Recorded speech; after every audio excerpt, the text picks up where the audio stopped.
오늘 본문 12장 1절 원문에 살펴보면 그러므로라는 접속사가 있는데 이 그러므로라고 시작하게 되는데 안타깝게도 번역할 때 생략이 되었습니다.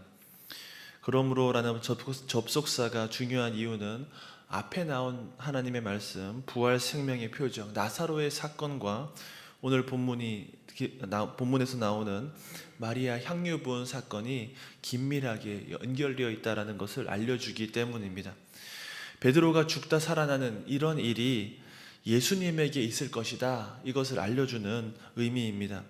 이제는 예수님께서 장사 지냄 받으셨다가 다시 살아나게 될 것이다 라는 것을 알려주는 사건입니다. 번역 성경에서 이렇게 중요한 단어를 빠뜨렸는 것은 매우 안타까운 일이죠. 1절 말씀 제가 접속사 포함해서 읽어보겠습니다. 그러므로 6월절 엿새 전에 예수께서 베다니에 이르시니 이곳은 예수께서 죽은 자 가운데서 살리신 나사로가 있는 곳이라. 6월절이 이르렀다라는 점이 강조됩니다. 계속해서 6월절을 강조하고 있습니다. 이것은 예수님의 죽음이 6월절과 깊이 연관되어 있다는 것을 알려줍니다. 7절에 보면 자신의 장례를 말씀하셨습니다. 우리는 예수님의 십자가가 6월절 사건을 완성하는 것이라는 것을 잘 알고 있습니다. 하지만 당시에는 그렇지 않았을 것입니다. 예수님께서 구약을 완성하는 분이시다. 그리고 더 좋고 큰 것을 주시는 분이다라는 것을 알려줍니다. 예수님께서는 6월절이 오자 베다니로 가셨습니다. 베다니는 예루살렘에서 동편으로 한 3km 정도 떨어진 곳에 있는 마을입니다. 매우 가까이에 있죠. 예수님께서 예루살렘에서 어떤 일이 있을지 알고 계셨습니다. 발걸음을 멈추지 않고 예루살렘으로 향하는 과정에서 베다니에 들르셨습니다. 2절 3절 말씀입니다. 거기서 예수를 위하여 잔치할세 마르다는 일을 하고 나사로는 예수와 함께 앉은 자 중에 있더라. 마리아는 지극히 비싼 향유고 순전한 나드 한 근을 가져다가 예수의 발에 붓고 자기 머리털로 그의 발을 닦으니 향유 냄새가 집에 가득하더라.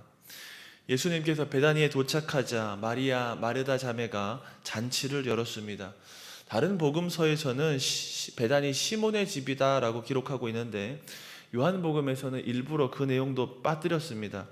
어떤 사람들은 마리아와 마르다가 죽은 나사로가 다시 살아난 것을 너무 기뻐해서 가족이었던 시몬의 집에서 잔치했다라고 하기도 합니다. 하지만 이런 사정이 나와 있지 않습니다. 다 빠져 있습니다. 요한복음에서는 단지 12장이 11장과 긴밀하게 연결되어 있음을 강조하기 위해서 마르다와 마리아도 등장인물로 제시하고 있습니다. 핵심이 예수님의 십자가 사건이 앞서 나타난 베드로의 사건처럼 있게 될 것이다 알려주는 것이지요. 이것을 복선이라고 합니다. 그냥 알려주는 것보다는 이렇게 드라마적인 요소를 사용함으로써 극적으로 우리를 깨닫게 합니다. 잔치라고 번역된 단어는 만찬을 의미합니다. 만찬을 예수님께 베풀었다, 제공했다라는 의미입니다. 특별한 식사 자리가 우리의 관습과는 많이 다릅니다. 머리를 식탁 가까이에 비스듬히 누운 자세를 가지고 식사를 즐겼습니다. 본문에서 열심히 일하는 마르다의 모습이 나옵니다. 제가 장남이거든요. 대한민국 장남의 입장에서 이 마르다의 열심에 공감이 됩니다. 열심으로 이 잔치상에서 애를 씁니다. 항상 분주하고 일이 많고 열심인 마르다는 믿음의 사람이었습니다. 나사로도 예수님의 곁에 서 있습니다. 그리고 그 만찬 자리에서 마리아가 비싼 향유를 아낌없이 예수님의 발에 부었습니다. 마리아는 300데나리온, 1데나리온이 약 품꾼의 하루 일당이니까 한 3천만 원 정도의 값을 지닌 향유를 예수님의 발에 붓고 머리카락으로 발을 씻었습니다. 향유 냄새가 그 온 집에 가득했습니다. 순전한 나드 한 근, 이 용량이 로마식 단위인데 한 327ml 정도 되는 양이라고 합니다. 1g에 10만 원 정도 한다라고 보시면 되겠습니다. 아주 고급 향유입니다. 본문에 이 향유의 가격이 나와 있지만 안타깝게도 성분이 나와 있지 않습니다. 재현해 보고 싶은데 그렇게 할 수는 없습니다. 재현할 수 있다라고 하면 마리아 향수라고 해서 정말 비싸게 팔 수 있을 것 같은데 그거를 막으신 것 같기도 합니다. 어쨌든 마태복음, 마가복음에서는 마리아가 예수님의 머리에 기름 부었다 이렇게 나와 있는데 요한복음은 발에 부었다라고 합니다. 성경이 틀린 것이 아니고 머리부터 발끝까지 이 향료를 잘 부은 것입니다. 보통 발을 닦는 일을 종이 감당했는데 마리아는 자신의 머리카락으로 예수님의 발을 닦아서 정말 종 중의 종이다, 주님이 쓰시는 종이라는 것을 잘 보여줍니다. 마리아가 평소에 과소비하는 그런 재벌이 아닙니다. 비싼 향유는 아마도 그녀의 경제력 전부였을 겁니다. 그녀는 그렇게 주님께 겸손과 헌신을 잘 나타냈습니다. 주위에 훌륭한 분들을 보면 정말 검소하게 사시는 분들이 계십니다. 평소에 검소하게 사시다가도 주의 나라를 위해서 바쳐야 할 때, 헌신해야 될 때 아낌없이 드리고 헌신하는 모습을 볼 수 있습니다. 저와 여러분 주위에도 이런 분들이 있습니다. 참 귀하고 아름다운 헌신이지요. 우리 교단에는 오종덕 목사님이라고 계셨습니다. 이 목사님이 성경 박사로 유명합니다. 대구에 고등 고려 성경학교를 만드시기도 했는데 서울의 수정교회도 이분이 개척한 교회입니다. 요즘에야 성경 프로그램도 있고 AI도 있고 해서 물어보면 되는데 옛날에는 모두 아날로그였습니다. 그때 이 오종덕 목사님이 성경을 잘 푸시고 알려주셨습니다. 박윤선 박사님 잘 알고 계시지만 박 박사님도 모르는 것이 있으면, 성경에 대해서 모르는 것이 있으면 오종덕 목사님을 찾아가서 묻기도 할 만큼 성경을 잘 아시던 분이 이 오 목사님입니다. 그런데 성경만 잘 아시는 것으로 유명한 게 아니라 검소하고 아끼는 것으로도 정말 유명한 분입니다. 오종덕 목사님 따님이신 이 오혜순 권사님한테 제가 직접 들었는데 종이 한 장 허투루 쓰는 일이 없고 또 펜도 주워서 쓰시는 분이셨습니다. 정말 아끼시면서 어려운 교회와 신학교를 위해서 아낌없이 헌금하셨다라고 말씀해 주셨습니다. 부산 송도의 고려 신학교 건물을 지을 때 네덜란드 31조파 교회에서 헌금을 해서 이 신학교를 짓게 되었습니다. 이때에도 개인적으로 헌금을 가장 많이 하셨던 분이 오종덕 목사님입니다. 고신 선배 목사님들 알아갈수록 귀한 분이 참 많습니다. 마리아의 헌신과 참 유사한 헌신입니다. 우리도 이러한 헌신을 보고 배워야 됩니다. 마리아만 이 헌신을 하면 된다, 다른 귀한 섬기시는 분만 헌신을 하는 것이 아니라 내가 주님께 귀한 헌신을 드려야 한다고 도전을 받으시기를 바랍니다. 나의 작은 헌신과 믿음을 함께 주님께 드릴 때 주님이 그 헌신을, 믿음을 귀하게 받으실 것이고 하나님의 뜻이 드러나게 될 것입니다. 가정에서, 사회에서, 또 교회에서 주님께서 우리에게 주신 사명을 잘 감당하시면서 헌신할 때 하나님의 뜻을 드러내시는 삶 사시기를 바랍니다. 4절에서 6절 말씀입니다. 제자 중 하나로서 예수를 잡아 줄 가룟 유다가 말하되 이 향료를 어찌하여 300데나리온에 팔아 가난한 자들에게 주지 아니하였느냐 하니 이렇게 말하면 가난한 자들을 생각함이 아니요 그는 도둑이라 돈괴를 맞고 거기 넣은 것을 훔쳐 가미러라. 대조에서 유다의 행동은 정반대입니다. 가룟 유다는 이렇게 비싼 향유로 예수님을 섬기는 것보다 가난한 자를 섬기는 것이 더 낫다라고 했습니다. 이렇게 말한 까닭을 설명하고 있습니다. 정말 가난한 사람을 위하는 것이 아니라 그가 도둑이었기 때문이다 말해줍니다. 오늘 본문을 묵상하시면서 나의 모습 가운데에서 이런 유다의 모습은 없는가 한번 곰곰이 돌아보시기를 바랍니다. 다른 사람을 비난하기 좋아하고 겉으로는 이렇게 번지르르한 신앙을 갖고 있는 것처럼 보이지만 실제적으로는 겸손과 헌신이 없고 영적으로는 빈약하지 않은가 돌아봐야 합니다. 오늘 본문을 이유로 우리는 또한 우리의 재물이나 우리 교회 헌금을 어떤 사업이나 구제에 한꺼번에 몰아서 사용할 수 있다는 식의 해석을 해서는 안 되겠습니다. 마리아가 향유 부은 사건은 예수님의 장래에 관한 것이기 때문입니다. 우리의 재물이나 교회 헌금 모두 규모 있게 사용되어야겠습니다. 마리아가 예수님에 대해서 행한 것은 거룩한 헌신, 거룩한 섬김입니다. 낭비가 아닙니다. 예수님도 그의 장래를 위한 것이라고 말씀해 주셨습니다. 앞선 본문에 보면 가야바가 한 말이 하나님 편에서 반대로 해석된 것과 같이 오늘 본문의 마리아의 섬김은 예수님의 편에서 볼 때 더 의미가 있습니다. 7절 8절 말씀입니다. 7절 8절 말씀은 같이 한번 읽어보겠습니다. 예수께서 이르시되 그를 가만두어 나의 장래할 날을 위하여 그것을 간직하게 하라. 가난한 자들은 항상 너희와 함께 있거니와 나는 항상 있지 아니하리라 하시니라. 마리아는 예수님의 죽으심을 미리 알았기 때문에 향유를 부은 것은 아닙니다. 결과적으로 그의 헌신과 섬김이 예수님의 장례를 준비하는 것이 되었습니다. 그렇게 귀한 일로 섬기게 되었습니다. 하나님의 섭리는 정말로 놀랍고 오묘한 것입니다.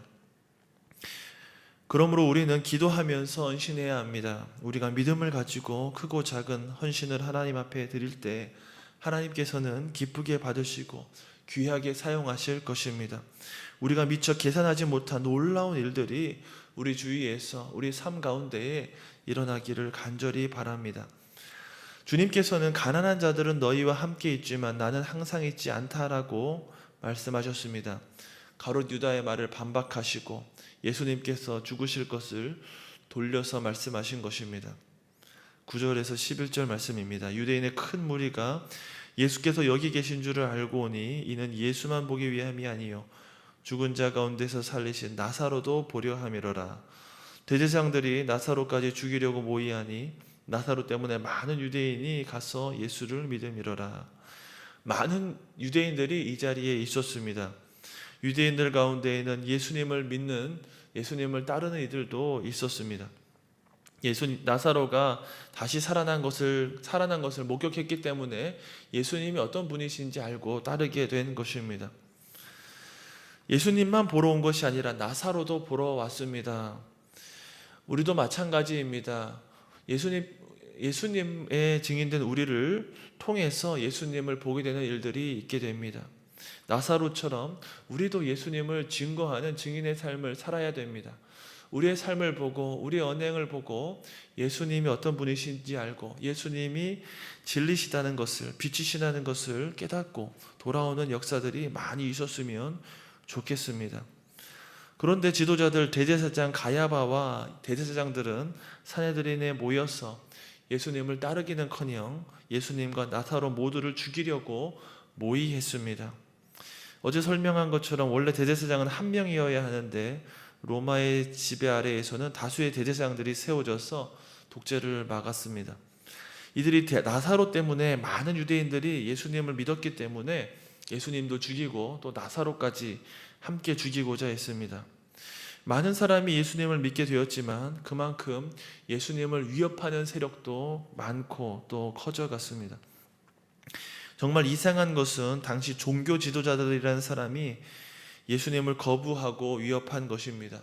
종교 지도자라고 한다면 마땅히 예수님이 누구신지 더 잘 알려주고 증언해야 하는데 하나님의 일에 가장 민감해야 할 사람들이 가장 둔하고 어리석은 모습을 보여줍니다.